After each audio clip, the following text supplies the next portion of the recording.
જય ભીમ નમો બુદ્ધા દોસ્તો, હું સામાજિક કાર્યકર રમેશભાઈ ચાવડા ગામ વડોદથી.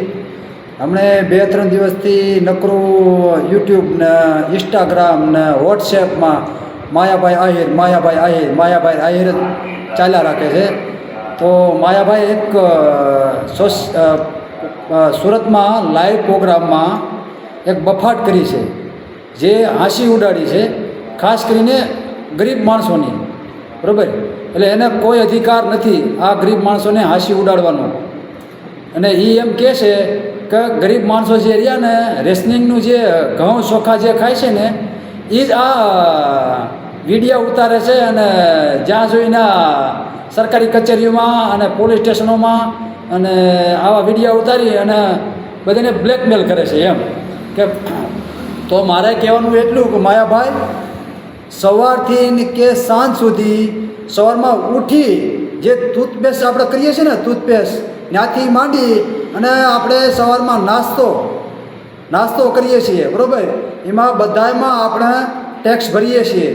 બરાબર, એટલે માયાભાઈને કહેવાનું કે ગુજરાત ને ઇન્ડિયાના તમામ નાગરિકો ટેક્સ ભરે છે. તમે ભરો છો, તમારા બાપુય ભરે છે અને એના બાપુય ભરતા હતા, અને હુંય ભરું છું, મારા બાપુય ભરે છે અને મારો છોકરોય ભરે છે. બરાબર, એટલે આ તમારે કહેવાની કાંઈ જરૂર નથી. નાગરિક બધાય ટેક્સ ભરે છે. બરાબર, અને એ ટેક્સના જે પૈસા આવે એ આ સરકાર આપણે એના બદલામાં એ આ ભંડોળ આપે છે. બરાબર, અને એના પૈસાથી આપણો આ દેશ હાલે છે. એટલે તમે પહેલાં તમારું છે ને તમે લગભગ નિશાળે નહીં ગયા હોય એવું લાગે છે મને, કારણ કે તમને જે બફાટ કરી છે ને એ તમે બરાબર વાંચન કરીને નથી આવ્યા. પહેલાં તમે છે ને ટેક્સનું બરાબર વાંચન કરી આવો એટલે તમને ખ્યાલ આવે. બરાબર, એટલે કહેવાનો મતલબ એ છે કે આપણે કપડાં જે પહેરીએ છીએ એ, અને જે બૂટ ચપ્પલ, આપણે જે દાઢી કરાવી ને દાઢીના પૈસા જે બ્લેડ આવે ને એના આપણે ટેક્સ ભરીએ છીએ. પાર્લેજી બિસ્કિટ, જે પણ જીવન જરૂરિયાત, જે પણ ચીજવસ્તુઓ, કપડાથી માંડી બૂટ ચપ્પલ, મોજા, સ્કૂલ, ભણતરનો ખર્ચો જે કાંઈ હોય ને એ બધામાં બધા લોકો ટેક્સ ભરે છે. બરાબર, એટલે આપણા ઇન્ડિયાના લગભગ 80થી 90% લોકો ટેક્સ ભરે છે. બરાબર, એટલે આ તમારે કાંઈ કહેવાની જરૂર નથી. અને તમે એમ કહો છો કે આ વિડીયો ઉતારે છે, વિડીયો ઉતારવાનો બંધારણનો આર્ટિકલ 19 સ્વતંત્રનો અધિકાર, એ આર્ટિકલ 19 આપે છે બોલવાનું.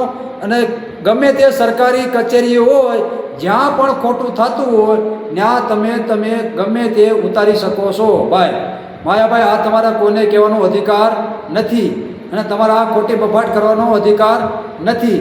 બરાબર, મારે કહેવાનું એ કે માયાભાઈ, તમે જે આ ગરીબ માણસોની જે હાંસી ઉડાડી છે, બરાબર, તમારે એની માફી માંગવી જોઈએ.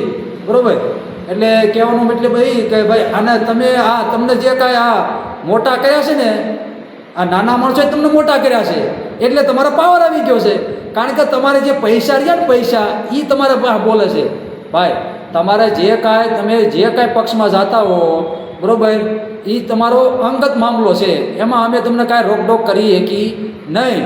તમે ભાજપમાં જાઓ તો ભલે, કોંગ્રેસમાં જાઓ તો ભલે, આમ આદમી પાર્ટીમાં જાઓ તો ભલે, એ તમારો વ્યક્તિગત સ્વાર્થ છે. ભાઈ બરાબર, પણ એના લીધે થઈને તમે એકાબીજીની સાપલુસી કરી અને ગરીબ માણસોને નિશાળ અદા કરવાનું કામ જે કરો છો ને એ ખોટું છે. ભાઈ બરાબર, એટલે હું આ સખત શબ્દોમાં આને વખોડી કાઢું છું.